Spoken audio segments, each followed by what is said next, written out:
Launch नेबा बेले vigilance द्वारा धरा पड़े ग्रामरक्षी एसआई नेउथिले लांच 3500 टंका नेबा बेले माड़ी बसला भिजिलांस। कोरापुट जुनागढ़ थाना ग्रामरक्षी श्रीमुख बाग सही थानार एसआई मुकुंद खेमुंड एसआई 3000 और निज 500 टंका नेउथिले ग्रामरक्षी। एक मामलार रफा दफा नेउथिले एही लांच। एसआई खसी जीवाकु समर्थ होइछंती। तांको धरिबा पई उद्यम जारी रखिछंती भिजिलांस अधिकारी। ट्राप परे एसआई आय बहिर्भूत संपत्ति जांच करुछि भिजिलांस। विभूति साहू कटक जोनाल हेड आम सहित फोन लाइन रे जोड़ी होती। विभूति भिजिलांस जाल रे ग्राम रखी एवं जो भाव में ये खबर सामना को आसुची लांच नेबा बेले भिजिलांस माड़ी बसला एएसआई लांच नेउथिले एवं खसी जाइछंती। ये परवर्ती समय आय बहिर्भूत संपत्ति खोलताड़ हेबो।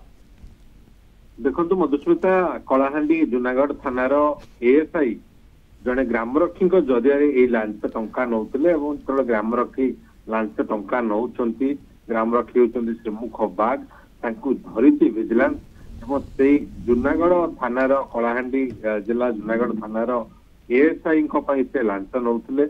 एएसआई जदिव खसी जावाक उद्यम कर सफल होती धरने बर्तमान भिजिलांस टीम तनाघना जारी रखी।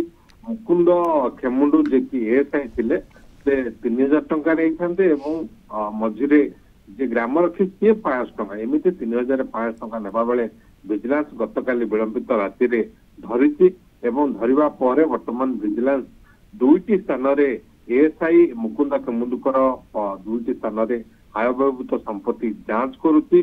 कोरापुट भिजिलांस थाना एने एक मामला रुजु होती जार केस नंबर रही 30 एवं वर्तमान एएसआई आय बहिर्भूत संपत्ति जांच होगा सहित गोटे मामला रुजु कर सारी लांच कारबार में 2 जन ना जड़े होती श्रीमुख बाग एवं अन्य जन होती मुकुंद खेमुंडू।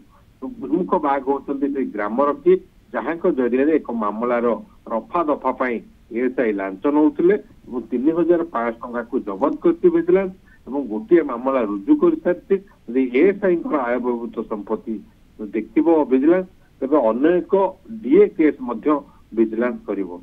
मधुस्मिता बिल्कुल अनेक कड़ा आईन सत्वे वर्तमान समय ये घटना बढ़ी बढ़ी चली। वर्तमान समय एएसआई और ग्रामरक्षी उभय मिलित भाव में कार्यकलाप लिप्त रही कौन मामलार रफा दफा करने लांच ने भिजिलांस माड़ी बसी तेणु आगामी समय ये तदंत प्रक्रिया जारी रही। धन्यवाद विभूति सूचना विभूति साहू कटक जोनाल हेड जोड़ी होते आम सहित।